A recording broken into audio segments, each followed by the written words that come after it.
bom dia. Bom rever as alunas, ex-alunas, né? O pessoal que são os meus parceiros da rede municipal aqui de Taquara, alunos e de outros municípios que já estiveram comigo estudando. Então, sejam bem-vindos na nossa casa. Eu sou professora aqui da Facate, do curso de graduação em pedagogia, e sou professora e supervisora de estágio da psicopedagogia clínica aqui no CESEP, que é um centro que atende crianças e adolescentes com dificuldades e transtornos de aprendizagem, onde as meninas fazem também o estágio. Junto com a Facate, eu trabalho na Unifra, que é uma universidade em Santa Maria, que eu trabalho lá as questões da inclusão e sou professora de diagnóstico e intervenção com crianças, tudo bom, com transtornos de aprendizagem, que entra a descalculia, que é a área da matemática. E no INESP, que é o Instituto Nacional de Educação e Saúde de São Paulo, eu sou professora dos cursos de pós-graduação em síndromes e transtornos do espectro do autismo. Então, eu viajo o Brasil todo dando aulas, né, Magnus? Então, o professor Zenar sabe que eu estou sempre piruando por aí, né? E, em hipótese, se eu não estaria aqui neste evento que desde o ano passado a gente vem pensando, e estamos pensando a longo prazo outras questões relacionadas à inclusão e aprendizagem matemática. Nessa semana que passou, eu estive num congresso internacional, eu levei 10 alunos da Facate, do pós, nós fomos para um congresso no Rio, de neuropsiquiatria, onde foi trabalhado com profissionais de todo o mundo, as últimas pesquisas na área de transtornos específicos da aprendizagem e de síndromes, enfim, tudo relacionado às questões neurais. E nós tivemos lá um curso onde as nossas alunas tiveram a oportunidade de vivenciar com a Torresi, que ela é uma professora da Universidade da Espanha, não é da universidade onde o Magnus foi fazer o seu curso de doutorado de sanduíche, é de uma outra instituição. Ela veio falar sobre a descalculia, junto com o professor Rafael Pereira, da Autônoma de Lisboa. E esse curso de descalculia foi muito convincente nas questões da desorganização neural de crianças e adolescentes na aprendizagem do raciocínio lógico-matemático. O que eu trouxe para hoje? A minha área é especificamente síndromes e transtornos. Eu trabalho há 30 anos nesta área. Para mim, trabalhar com pessoas com problema é como ir na feira e escolher legumes, porque é o meu dia a dia. O que é para alguém ensinar para uma pessoa dita típica? A gente não fala pessoa normal, dito normal e anormal. Não. A gente fala em pessoas típicas, que são os ditos normais, e pessoas atípicas, que são os diferentes no processo de aprender. Esses atípicos que eu trabalho são crianças e adolescentes e jovens adultos que têm algum comprometimento neurológico, geralmente neurológico. Todos aqueles que se supunha no século passado que eles não aprenderiam. E o que eu vou mostrar para vocês, eles aprendendo matemática e chegando no nível universitário. Claro que nós temos alguns que têm um nível potencial muito bom e outros que não têm um nível potencial de tanto grandiosidade. A minha parceira, que tem aplicado os materiais comigo, é a Ana Mello. Ela está expondo aqui no saguão, que são os jogos Bully, de álgebra booleana, que a gente aplica. Eu trabalho há 20 anos utilizando esse material.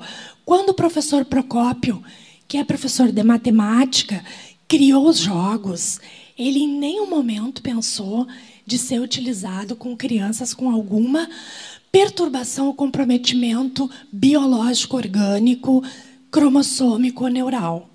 A ideia dele era para pessoas típicas. Bueno, No meu mestrado, que eu fiz sobre síndromes, eu comecei aplicando esse material para desenvolver o raciocínio lógico.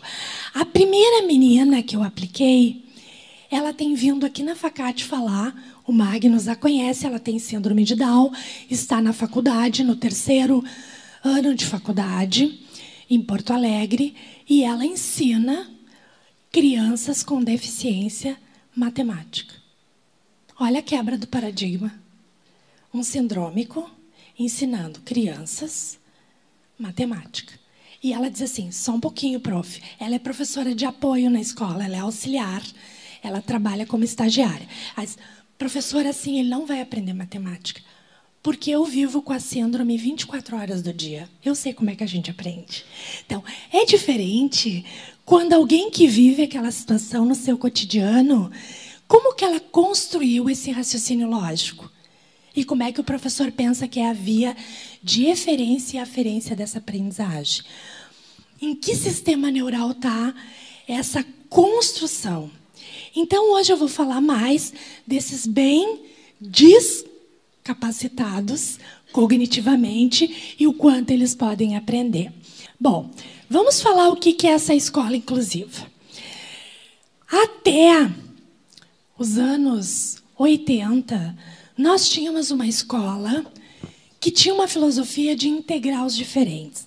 Eu sou formada em Educação Especial, Pedagogia para Deficientes.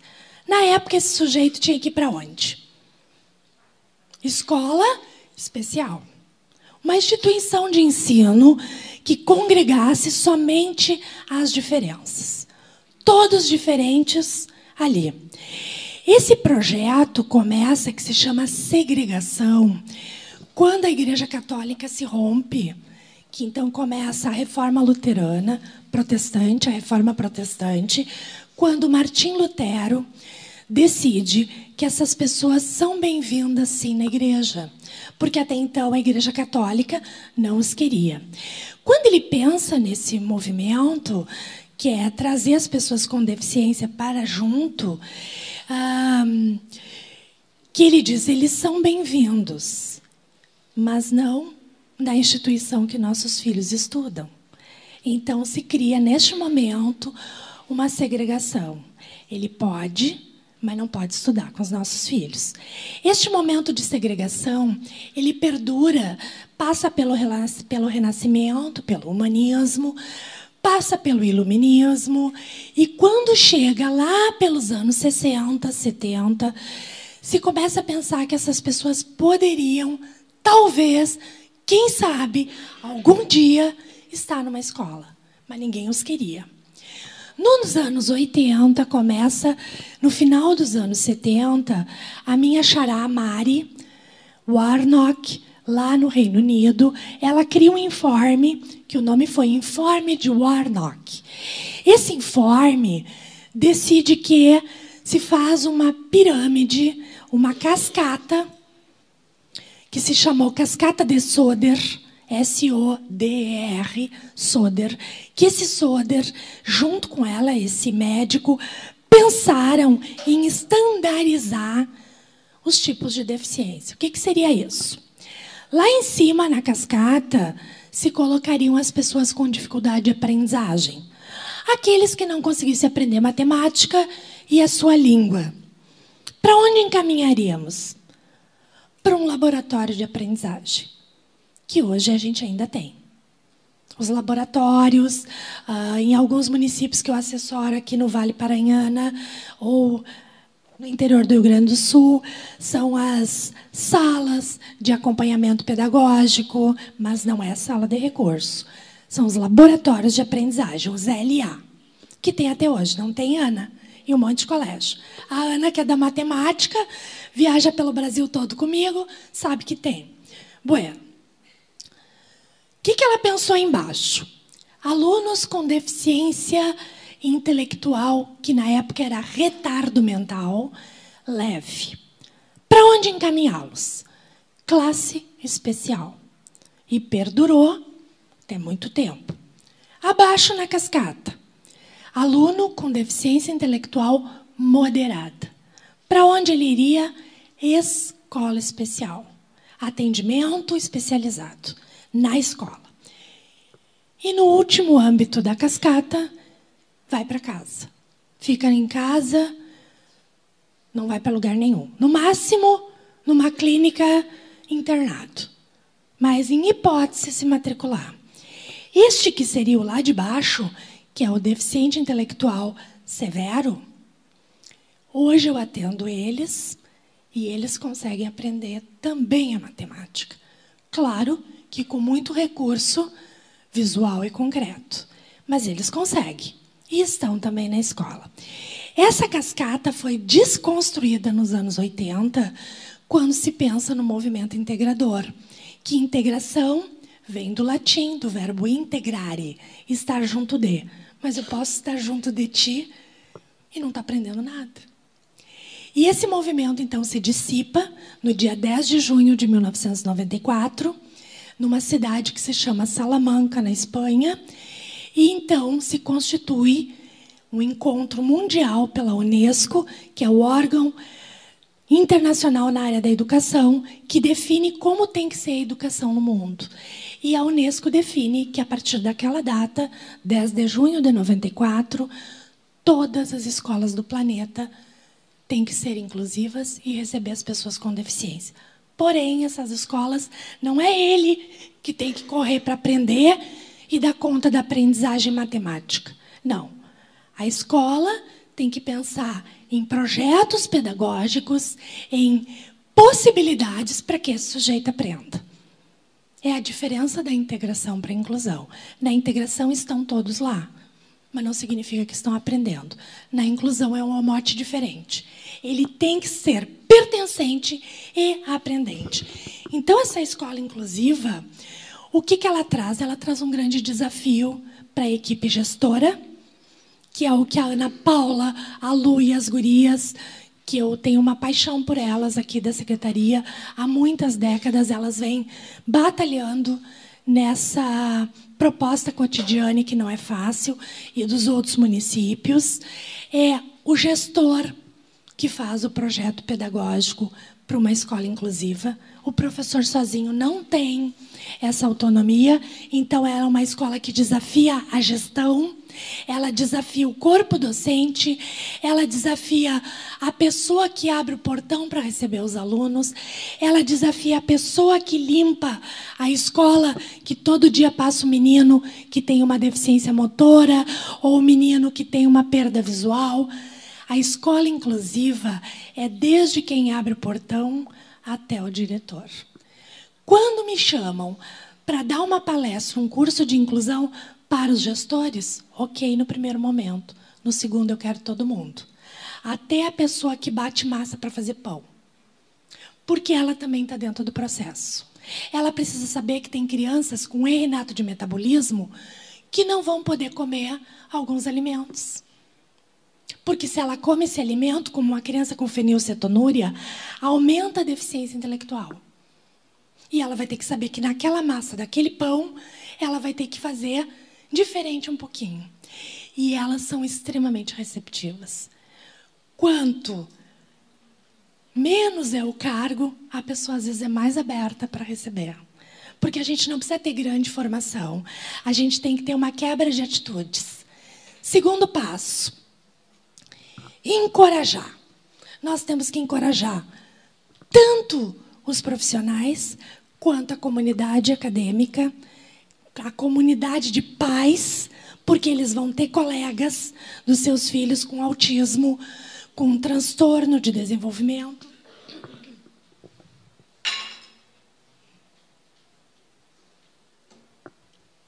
E os colegas. Eu vou contar uma situação que eu tenho 3 filhos e gêmeos, né?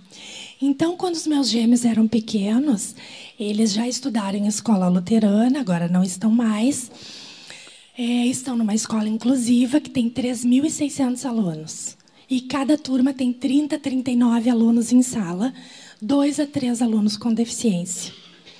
Que é uma escola que tem todo um projeto pedagógico inclusivo. Que quando o pai, na primeira reunião, escolar, já é comunicado que na escola tem tantos alunos que apresentam necessidades orgânicas, que tem alunos com transtornos, com dificuldades, e que no boleto, cada pai vai pagar R$ 3,99 a mais para poder cotizar entre toda a comunidade a contratação de profissionais para atenderem esses alunos na escola. Que todos fazem parte e que esse menino também tem que ter um apoio diferenciado e, por isso, o boleto vai ter um valor a mais. Ninguém levanta e diz, eu não vou pagar porque meu filho não precisa. A gente já vai trabalhando isso desde o início. Bom, aí, na época eles não estudavam nessa escola, eles estavam na educação infantil. A prof sentou com eles na rodinha da educação infantil. Eles tinham 5 anos. E a prof, super preocupada de poder explicar que vai receber um colega diferente, novo, chegou para as crianças e disse, olha, a partir de amanhã vocês vão ter um coleguinha novo na turma. Ele é diferente, não adianta vocês gritarem, não adianta vocês querer que ele consiga falar, porque ele não fala. Ele não vai compreender vocês mesmo gritando. Então, a partir de amanhã, nós vamos receber o Tiago. Meus filhos chegam em casa, um dos gêmeos diz assim, mãe, amanhã nós vamos imaginário infantil para deficiência e o preconceito que pode ser gerado. Mãe, a partir de amanhã, nós vamos ter um colega novo. O Tiago, que legal, é da tua turma? Sim, mãe. E a prof já falou, não adianta gritar, porque ele não vai nos entender. Aí eu olhei para ele, é mesmo? Como é que ele é? Ai, mãe, ele nasceu sem orelha. Porque qual é o imaginário que a criança cria? Se não adianta eu gritar, o guri não tem orelha, né? Porque se tivesse, eu via. Vocês estão vendo como é que a gente cria esse imaginário? Nessa coisa, vou preparar meu grupo. Não precisa tudo isso. Porque a criança, no fim, começa a criar tantas fantasias que a emenda é pior que o soneto. Bueno, daí eu disse para ele, será que ele nasceu sem orelha? Ai, mãe, eu acho que sim, porque quem tem orelha sabe ouvir. Eu digo, bom, então o que eu quero que tu faças? Amanhã, quando o Tiago chegar, olha para ver se ele tem orelha. Por que será que vocês não podem gritar? Passou. No outro dia, chega o gêmeo, um dos gêmeos, e diz, mãe, tu nem sabe. Eu conheci o Tiago. E aí? Ele não tem orelha? Mãe, ele tem 2. Mas como assim? E nenhuma funciona. Estão entendendo? Eles conseguem resolver bem o pepino. Porque quem cria o pepino somos nós. Para eles descascar o abacaxi não é difícil. A gente complica. Outro exemplo na educação infantil. Minha aluna da pedagogia, surtada, entrou na sala, como muitas de vocês, que vem surtada, professora, eu tenho um aluno, eu estou desesperada. A senhora me dá um tempo para conversar comigo. Ele é assim, porque elas acham que eu sei decorar todas as síndromes. Existem 5.000 síndromes. E fora as que não descobriram ainda. 5.000 catalogadas. Não tem como eu saber decorar tudo isso, mesmo trabalhando há 30 anos. Ela, prof, ele é assim, o olho dele é para fora, os dentes dele são compridos, ele caminha assim. O que ele é? Eu digo, uma pessoa. Tá, mas como é que ele é? Como outra criança. Porque eu tento desmistificar isso, da gente ver a deficiência. Eu tenho que ver a pessoa aprendente. Ai, prof, mas eu já sabia o que era, quando ela começou a me dar os detalhes. Porque assim, prof, a minha super e a minha Diri, porque aqui o pessoal fala Diri para diretora e super supervisora. A minha super e a minha Diri me disseram que eu ia receber esse aluno, eu quase não dormi, de desespero. E aí elas disseram que ele tem uma síndrome que não é muito comum. Me desesperei mais ainda. E aí, a mãe dele chegou e disse assim para mim, ele veio de boné, porque ele é todo estranho, prof. Ele é todo elevado. E a mãe dele me deu uma toalhinha e disse para mim, olha, tu tem que ir limpando a saliva dele, porque ele tem uma cialorreia, esse menino, saliva bastante. E ele não consegue controlar e ele se molha todo. Só que eu não quero botar babeiro, porque ele está grande. Então, se tu puder. Daí, o que a aluna pensou? Ela disse, professora, quando eu olhei a toalhinha, eu pensei, meu Deus, 25 alunos e eu vou passar a tarde limpando baba. Ela disse que pensou. O que ela fez? Ela botou a toalhinha no bolso, caminhava e passava a toalha no guri. Já estava no automático. E assim foi. Que ela disse, é assim eu vou fazer. E ele não participava de nada, ela não conseguia colocar ele a fazer nada. Daí eu disse para ela, tu sabes o que ele tem? Não, professora, parece que vão me falar agora. Bom, esse menino tem uma síndrome que se chama síndrome de Crozon. O que é essa síndrome? É a mesma do Quasimo, do filme O Corcunda de Notre Dame. É a mesma síndrome. Dentes pontiagudos, omoplata elevado, olhos que têm uma periferia para fora, enfim, uma deficiência intelectual. Passou-se semanas, teve um lanche coletivo na sala de aula, porque o objetivo dela era trabalhar pareamentos matemáticos e trabalhar um jogo matemático com os bolinhos que eles iam fazer para quantificação. E uma colega trouxe um bolo de chocolate granulado e ele foi para cima do bolo. Quando passa a próxima, começam as experiências. Eles trazem as experiências e as crianças trabalham bem com isso. Ele foi se jogar para cima do bolo. A menina da idade dele fez assim, não. O meu bolo tu não vai comer, só se tu limpasse a tua baba, porque tu tá babando no meu bolo. Ele parou, porque ela deu a informação, ele parou. Enfrentamento do problema. Que estratégia? A pessoa que vem e faz tudo por mim não está ali, mas eu quero comer o bolo. Ele olhou para um armário que estava cheio daqueles lencinhos de papel das caixinhas que a gente tem, né, na sala de aula. Ele foi até lá, botou a caixa na mesa, pegou um monte de papel. E agora pode? Ela, agora pode. Quem foi que fez a autonomia? Foi a pessoa que é aluna da Marilene, que está fazendo uma formação? Ou alguém que nunca estudou sobre inclusão? Porque a mãe continua super protegendo. Limpa. A prof fez o mesmo papel. Quem é que deu autonomia? Seu par. E aí entra a pesquisa que a gente tem trabalhado, estudado há mais de 20 anos, que são os tutores colegas. O colega ensina muito mais que o educador, porque ele está entre pares. E o par diz, não, pode parar, faz de novo. O professor diz, continua pintando a tua folhinha do Dia do Gaúcho. Mas ele não quer pintar a folhinha do gaúcho, ele quer fazer o trabalho de matemática. Mas ele não sabe fazer. Aí o colega diz, cola os palitos que dá certo. E a prof, não adianta, ele não vai aprender. Então, quem está fazendo essa modificabilidade são os colegas. Porque eles estão convivendo no dia a dia com essas crianças. Vamos passando, Zenar, por favor. Pode passar. Bom, não adianta o aluno ter só acesso à escola. Ele tem que permanecer na escola e tem que ter êxito na aprendizagem. Ele vai dar conta de funções? Será que ele vai conseguir aprender as expressões numéricas? Talvez. Eu atendo alguns que conseguiram chegar até o ensino médio compreendendo algumas questões matemáticas. Outros não. Mas ele tem que ter êxito nessa aprendizagem. Nós temos meninas com síndrome de Down que fazem o trabalho da álgebra booleana muito bem. A Ana assistiu eu aplicando jogos bully num menino que tem a genesia de corpo caloso. Ele nasceu sem a parte principal do cérebro, que seria o severo, que é aquele que na cascata tinha que ficar em casa.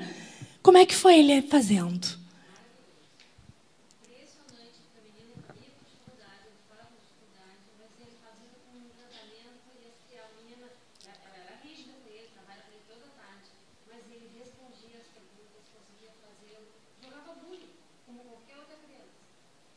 Sem a parte principal do cérebro. Então, o que a gente tem provado na pesquisa? Que quem não tem a parte principal do cérebro pode aprender matemática. Por que os que têm cérebro completo não estão aprendendo? É a pergunta, que não quer calar.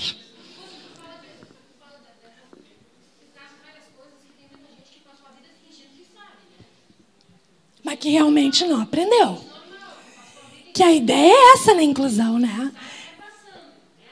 A discussão é essa. É a gente poder ver como se aprende mesmo tendo deficiência. Vamos lá. Bom, eu trouxe um quadro que é uma pizza, nada animador. Tá? Vamos entender essa pizza, matemáticos. Essa pizza é da Organização Mundial de Saúde.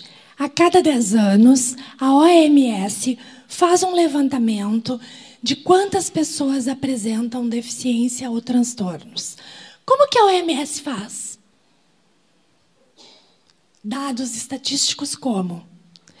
Por questionários, por diagnóstico e por crianças que estão nas escolas, que as escolas encaminham para o Ministério do seu país de Educação para levantar quantos alunos estão na escola.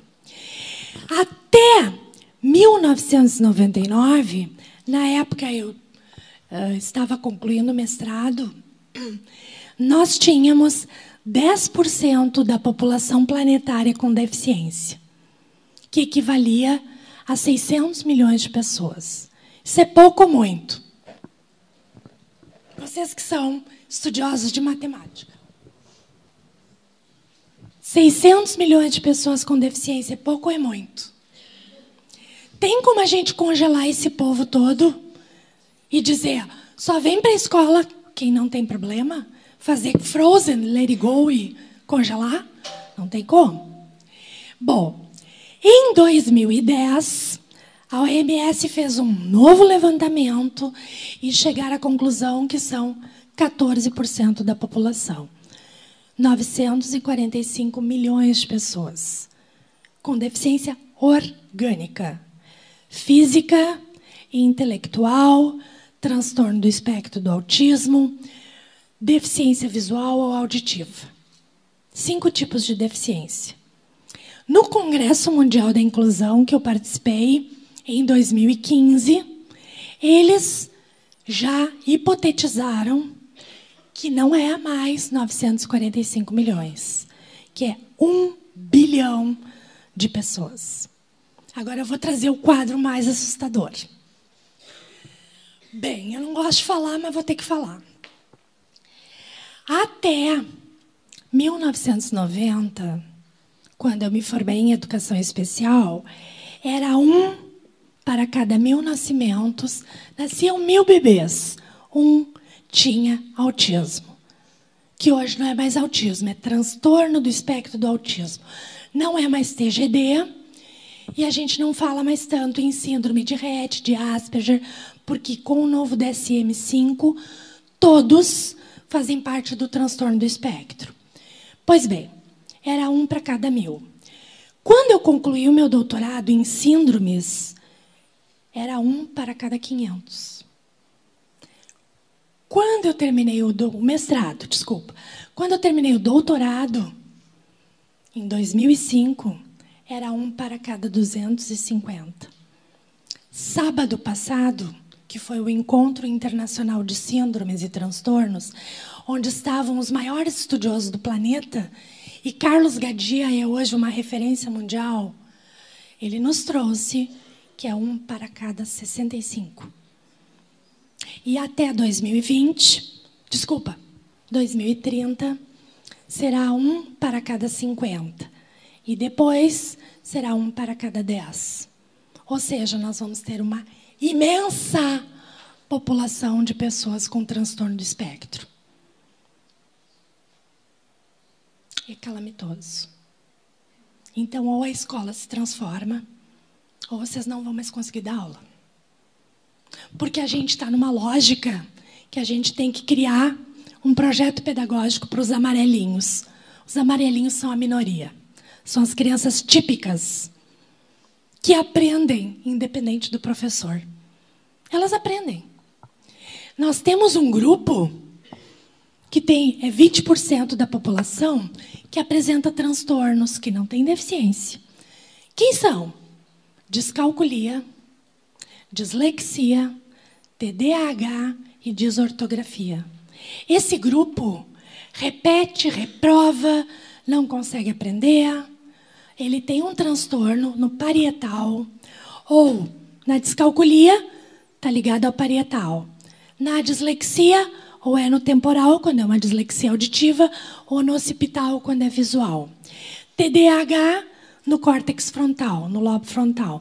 Então, eles têm uma disfunção neural em algum dos lobos. O cara não aprende matemática não é porque ele é um preguiçoso. É porque ele tem uma falta de um circuito que não faz o link entre o occipital e o parietal. Então, ele não consegue fazer as relações do raciocínio lógico. Este grupo não vai para a sala de recurso.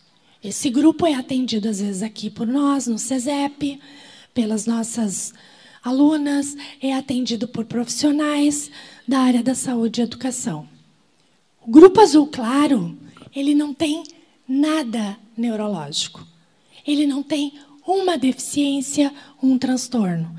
É um grupo grande, 30%.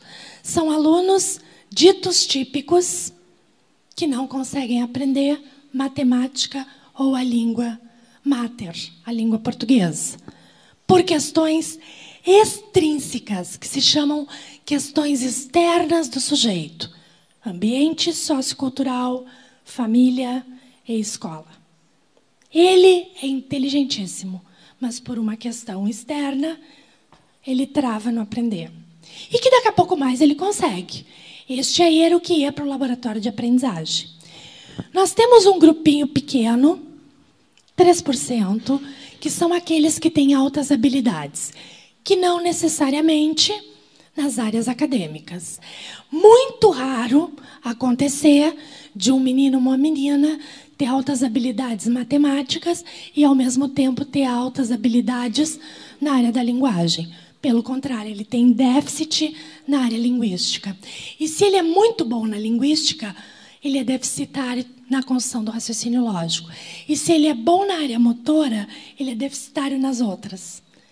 Ele geralmente é bom numa inteligência, ou física, ou espaço visual, pictórica, ou acadêmica, que seria matemática ou português. Eu eu dava assessoria no município de Voti, e a gente estava organizando todos os planejamentos em todas as escolas da rede, e uma das gestoras me pediu para visitar uma escola infantil, um menino de quase 5 anos, ele já ia completar 5 anos, para eu ver o menino na sala. Então, era uma turma de educação infantil, tinha um relógio na porta, e a professora estava ali, eu querendo observar.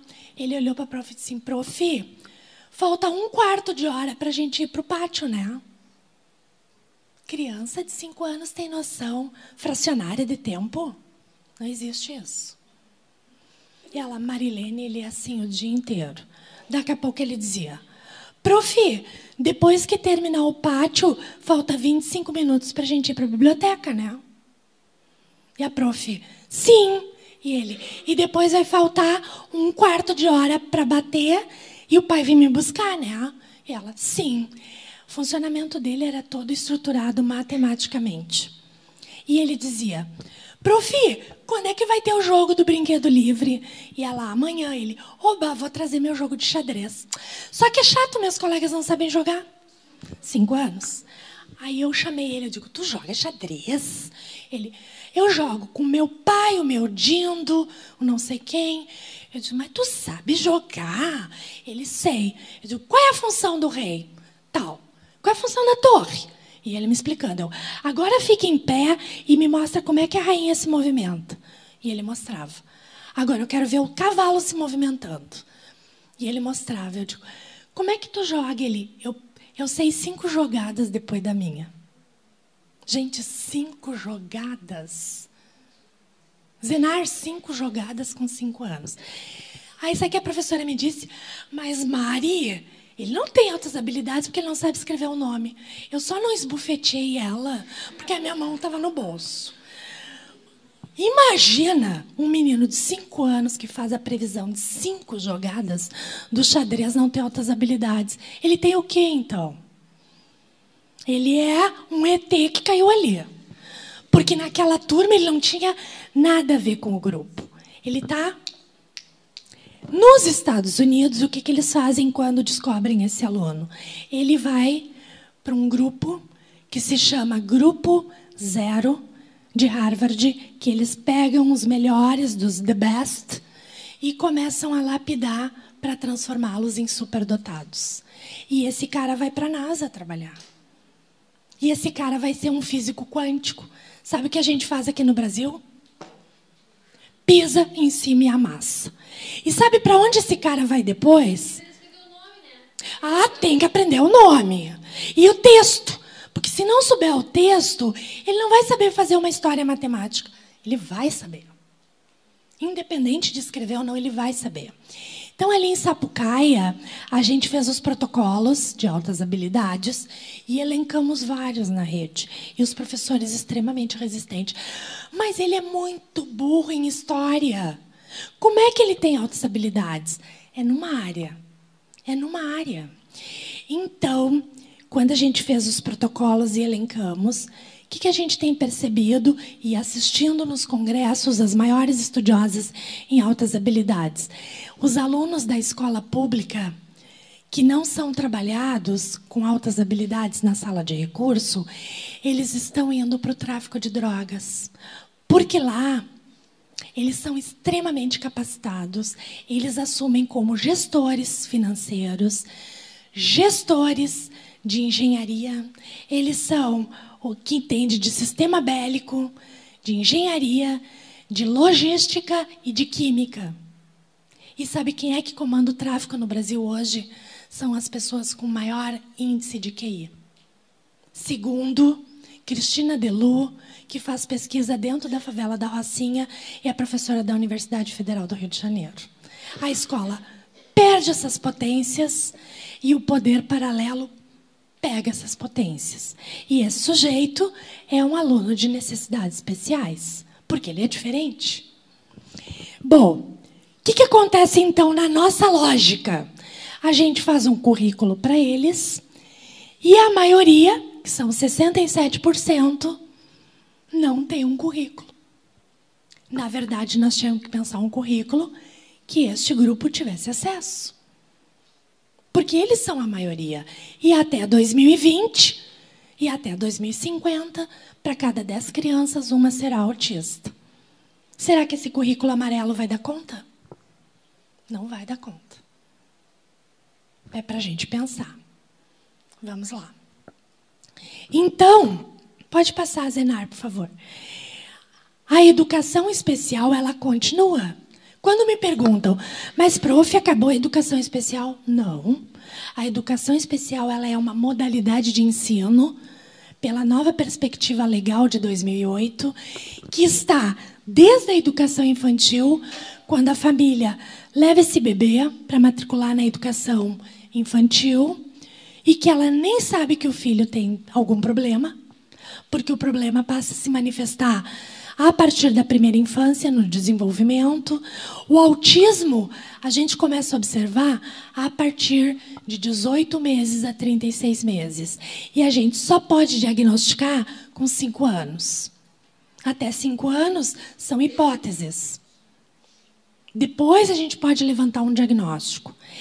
E onde é que estoura? Nos anos iniciais, no fundamental, que é quando começa o letramento e o numeramento, a construção da lectoescrita e do raciocínio do desenvolvimento lógico-matemático. O que acontece aqui? Os alunos que apresentam alteração na aprendizagem, que entra transtorno, deficiência, ou ele vem para cá, ou ele vem para cá. Eu tive uma orientanda de TCC aqui na Facate, ano passado, que fez um levantamento no seu município, próximo, aqui de Taquara. Todas as turmas que tinham EJA no seu município, a maioria do alunado eram alunos com deficiência ou com transtornos de aprendizagem. O que a EJA se tornou?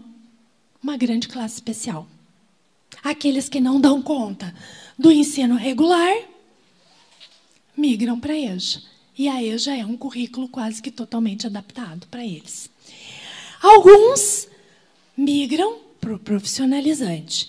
E uma parcela muito ínfima vem para o curso superior. Então, nós temos 3 grandes grupos dentro da escola. Este grupo aqui, deficiência, tem direito à sala de recurso multifuncional, a ser atendido no AE, da escola privada e da escola pública. Toda escola tem que oferecer esse serviço ao alunado, da infantil até o médio. Ainda está complexo, mas está se estruturando. Este grupo, deixa eu pedir aqui, se o Zenar me ajuda só a segurar, para eu fazer um movimento. Seria assim, ó. Aqui estariam os típicos, os amarelinhos. Aqui, os que têm dificuldades, que é o que tem desvantagem na aprendizagem. Ele está grudado, mas ele não está no nível da turma. Ele está aqui, ó, mas daqui a pouco ele pode grudar, porque ele não tem algo orgânico. Aqui estão os alunos com transtorno, descalculia. A turma vai evoluindo, ele também, mas ele nunca, nunca, nunca terá cura, porque não existe cura para descalculia. Ele sempre vai estar aquém no desenvolvimento do raciocínio lógico. Ele nunca vai equiparar. E aqui os que têm deficiência. O grupo vai indo, ele também não pode acontecer aquele hiato entre o grupo e ele. Ele também tem que evoluir. Nós tivemos um aluno aqui na Facarte que estava matriculado na graduação e ele tinha um diagnóstico de descalculia. E ele estava indo muito mal aqui no curso. E estava sendo atendido por uma psicopedagoga que era minha ex-aluna do curso de pós e que veio conversar comigo para a gente poder ajudar esse rapaz. Aí olha o que ele contou. Ele trabalha nos negócios da família e ele é péssimo em matemática, né? Tem descalculia. E aí ele dizendo assim, ele me olhou e disse assim, só para a senhora ter uma noção, professora, quando eu vou comprar um paracetamol na farmácia e eu tenho R$20 e a moça me diz é R$8,90, eu pego o celular para ver se os R$20 dá para pagar. Porque não tem a noção do contexto do sistema monetário, nem a compreensão do raciocínio, né? E o cara é normal, porque eles são pessoas normais. Mas ele tem uma dificuldade. Então, ele nunca vai conseguir, mesmo estando na faculdade, ter o mesmo nível de apropriação de conhecimento. Vamos lá, pode passar. Bom, a gente vinha numa abordagem. Vocês estão... Eu estou falando muito, mas está dando para assimilar, né? Qualquer coisa, vocês me indiquem. Está indo legal, né, Zenar? Tá. Nós vínhamos de uma abordagem conceitualista de deficiência. Quem é deficiente não aprende, ponto. Quem é deficiente, eu vi a síndrome, a lesão, aquele problema, aquela falta. Nessa nova abordagem, que é a que eu trabalho, que foi a que eu pesquisei sempre, que é o que o grupo do Instituto do Cérebro, onde eu estudei por muitos anos, lá na PUC, que tem uma... Hoje a PUC é uma referência nessa área de pesquisa. A URGS não é. Falo bem claramente, a URGS não é, porque a URGS trabalha só com políticas públicas de inclusão. É um projeto. A gente trabalha com pesquisa neural, com desenvolvimento do cérebro para aprendizagem. Que é importante as políticas, com certeza. Mas só as políticas, sem a gente pensar como desenvolver a potência cerebral, nós vamos ficar sempre chovendo no molhado. Que ele tem direito, mas o que eu posso trabalhar para desenvolver mais essa possibilidade? Essa linha de pesquisa trabalha com as tecnologias, porque tu tem que pensar em tecnologias, tu tem que pensar em conceituação, tu tem que pensar em desenvolvimento. neural. Então, lá as pesquisas têm sido muito ligadas às universidades da Espanha, porque hoje o mundo, o que está mais, assim, que é o melhor, que desponta? Se a gente pensar em escola inclusiva, é Espanha e Portugal, na Europa e Reino Unido.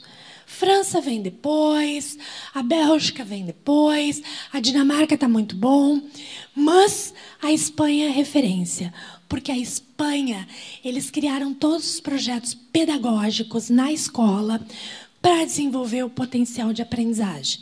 Não é, Magnus? Eles têm investido na escola, muito.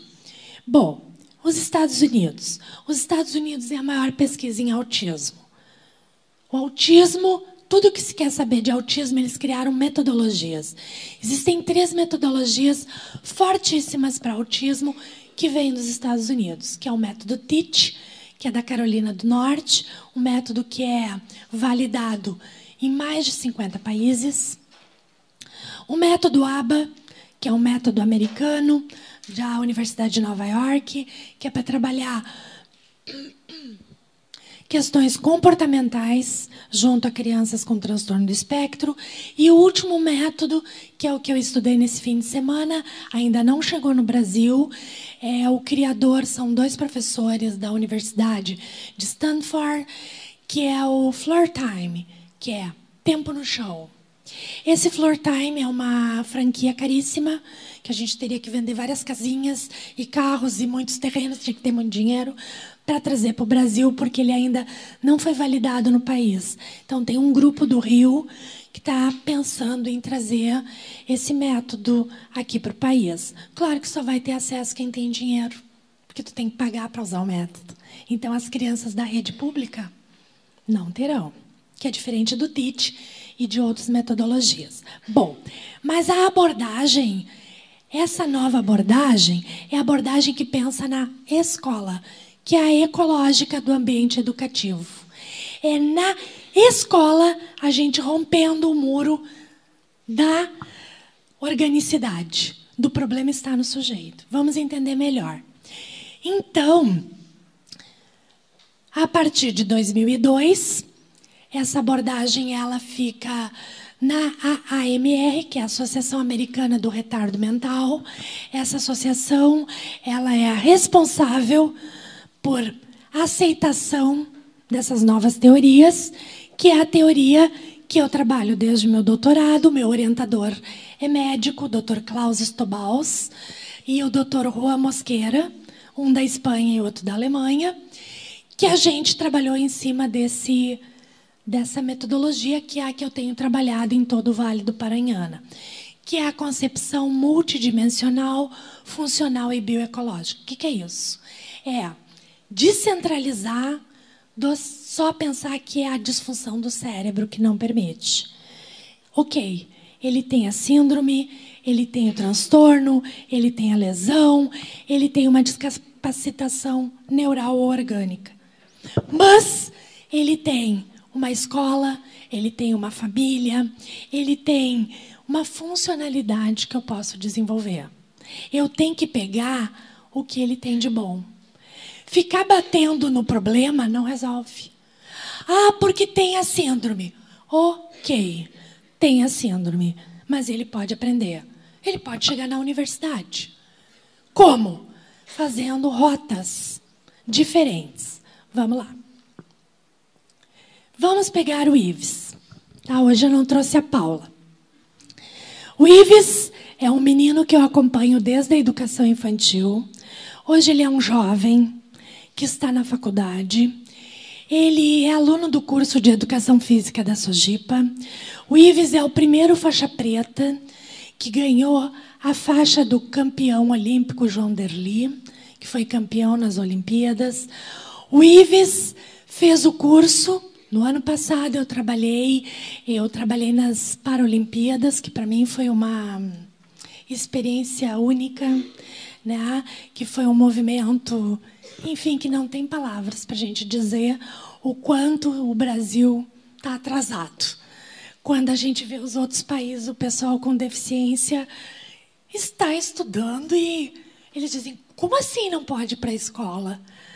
Não, um rapaz me dizia, eu não estou te entendendo, o que tu está me perguntando? Não, estou te perguntando se lá no teu país, vocês... Como é que é na escola? Não, todo mundo com deficiência vai para a escola, mas vocês têm um trabalho diferente? Como assim diferente? A gente está na escola. Uns aprendem mais, outros menos, mas a gente está na escola. Então, o Ives foi fazer um curso de árbitro de judô para trabalhar nas Paralimpíadas. Tinham estudantes, tinha que ser estudante de graduação, ou seja, se ele estivesse na PAI, ele poderia fazer? Não. Podia ter deficiência, critério que ele entrava, então já tinha que estar na faculdade, tinha que ser faixa preta de judô,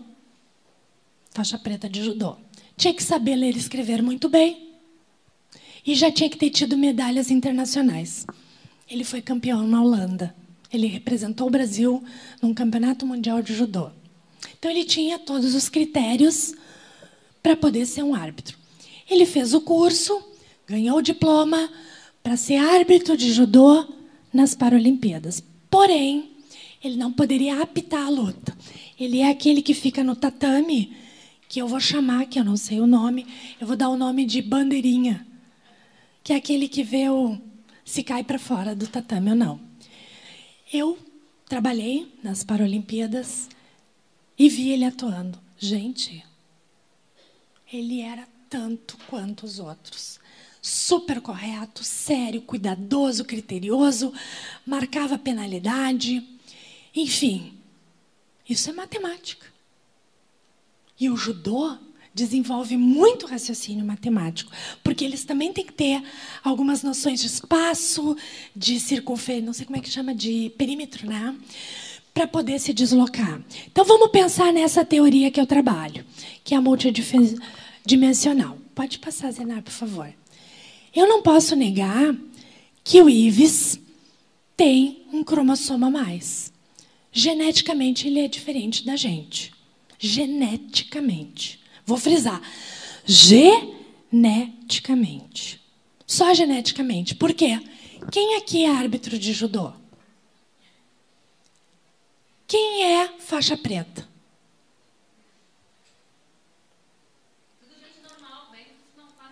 Quem é que já ganhou uma medalha internacional? Então, geneticamente ele é diferente. Porque no potencial funcional ele é melhor que nós. Sim ou não? Sim. Funcionalmente ele não está melhor que tu, Zenar. Muito, né? Funcionalmente. Lutando judô. Lutando judô, né, Zenar? Bom, então, nessa teoria, biologicamente ele é diferente. E eu não posso negar. Vamos para número 2. Somando com o meio ambiente. Ele estudou sempre em escola regular. A turma dele, a galera de ensino médio, tinham 42 alunos na turma, que é uma turma de ensino médio. Claro, hoje na faculdade é diferente, mas aqui ele sempre conviveu num ambiente escolar inclusivo. Detestava matemática, que ele dizia assim, Mari, um dia eu vou matar aquela louca. Eu, como assim? Eu dei um soco na mesa. Como tu deu um soco na mesa? Eu fiz assim.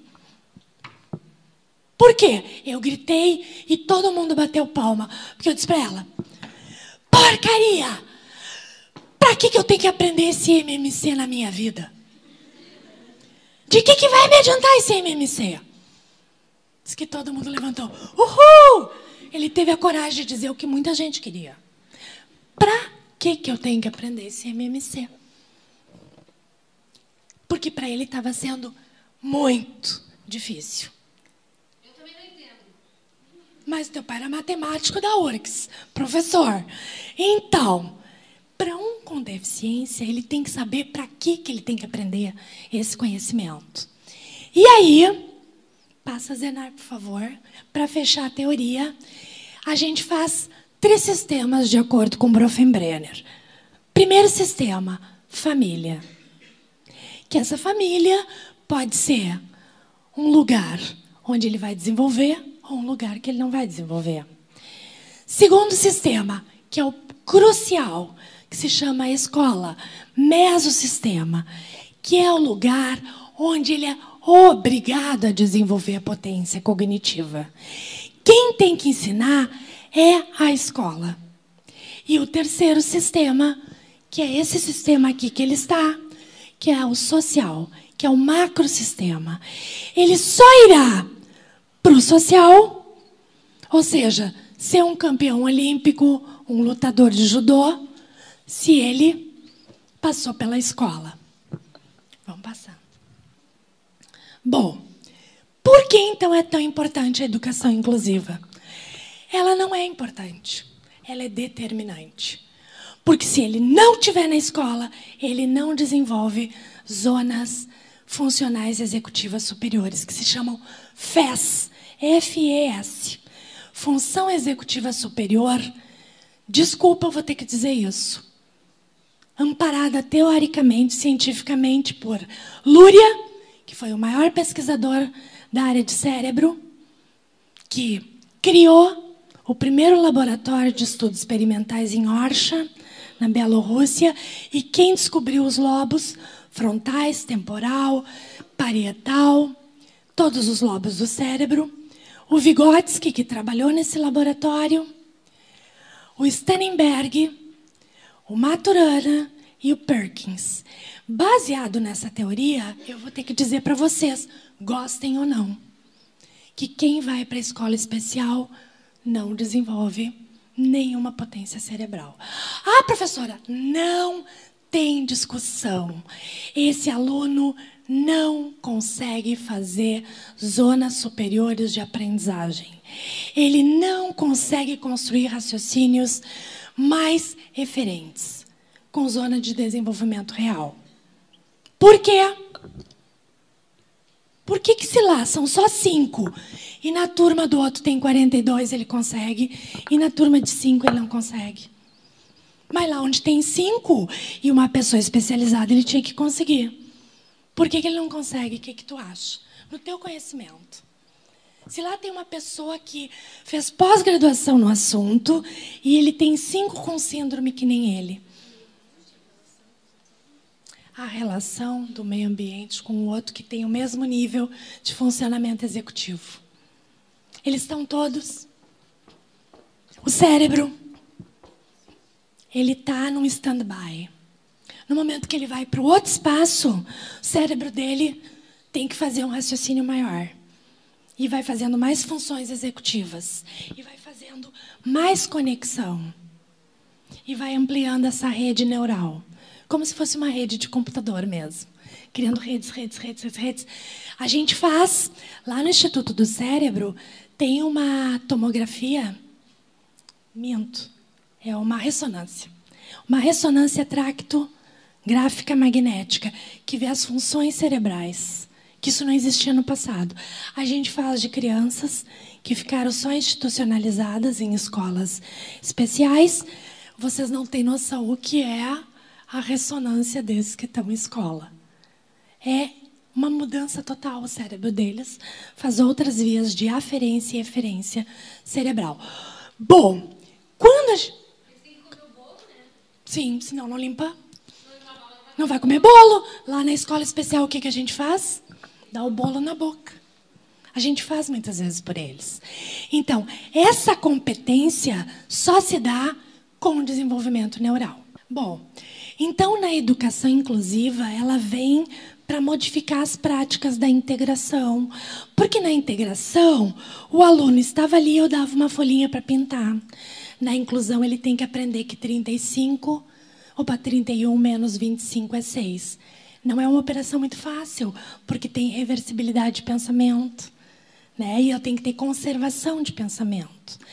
Então, a inclusão, pensando especificamente na nossa jornada, que é a matemática, eu vou ter que dar construções operativas para esse sujeito, para que ele possa, então, desenvolver raciocínio, conhecimento e aprendizagem. Vamos lá. Como pode o professor melhorar sua prática para atender essa demanda que é aquela pizza colorida da diversidade. Transtorno, dificuldade, deficiência, altas habilidades. Porque a gente vai ter esse panorama colorido na sala. Vamos ver um pouquinho, então. Nós vamos ter que usar novas metodologias. Então, eu vou mostrar com o material dos jogos Bully, que o professor Procópio, o criador, que é professor de matemática, o pai da Ana, foi observando o meu trabalho com pessoas com deficiência e eu começo a aplicabilidade. Então, o que a gente foi descobrindo nessas pesquisas e no meu trabalho? Que a aprendizagem deles é diferente. Eles têm uma lentitude, o funcionamento deles é progressivo, tem mais dificuldade para processar a informação, sempre dica de estratégia cognitiva. Tem que ser emparelhado com o visual. A informação não pode apenas ser verbal. Eu posso falar 28 vezes a mesma coisa, ele não compreende, mas se na 29ª eu apresentar um material visual, ele aprende.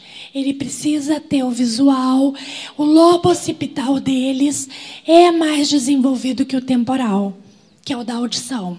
Então, o processamento que chega por aqui não faz o circuito se não entrar pelo input visual. Vamos lá.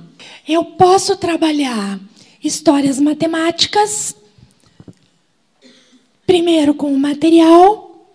Beto comeu uma maçã verde. Beto, uma maçã verde. Papai comeu 7 maçãs. Papai, objeto maçã, 7. Mamãe comeu 4 peras. Bruna comeu 3 bananas e Clara, 3 morangos e Clara 2 bananas, para depois fazer a história matemática no papel. E o que aconteceu na aula da Clara? Eu levei todo o material e dei para a professora, a turma toda. A gente quer fazer igual a Clara, porque a gente está entendendo. Desse jeito é legal, a gente consegue saber se é de mais ou de menos. Então, inclusão é para todos. O outro acaba se beneficiando com essa aprendizagem. Trabalhar com colegas, os tutores. Como é que...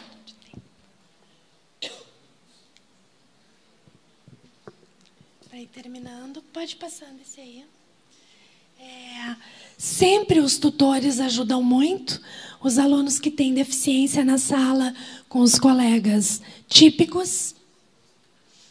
E o ambiente de aprendizagem para eles tem que ser o mais próximo da vida real para aprender, né? Então, usar material visual. Aqui o professor trabalhou a paigeia de geografia e a gente montou na sala de recursos para o menino com deficiência intelectual como eram os continentes. E aí ele levou para a aula. A paigeia é quando os continentes se agrupam. E ele ensinou a turma.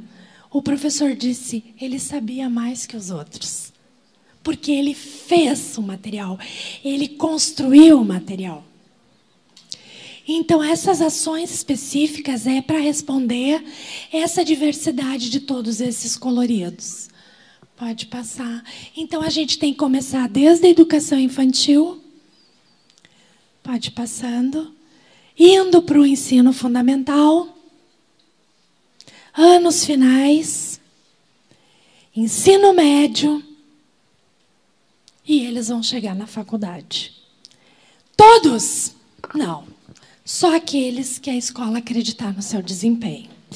E se quem tem toda essa deficiência pode chegar até lá, por que os alunos da escola da rede do Paraiana não estão conseguindo? É o cérebro ou é quem está ao redor do cérebro que não está conseguindo ensinar? O cérebro aprende. Agora, quem tem que aprender como ensinar são vocês. Se a gente aprender a ensinar todos, se quem tem deficiência aprende, os outros aprenderão também. Vai depender que o jeito que a gente está ensinando é que está errado. Obrigada.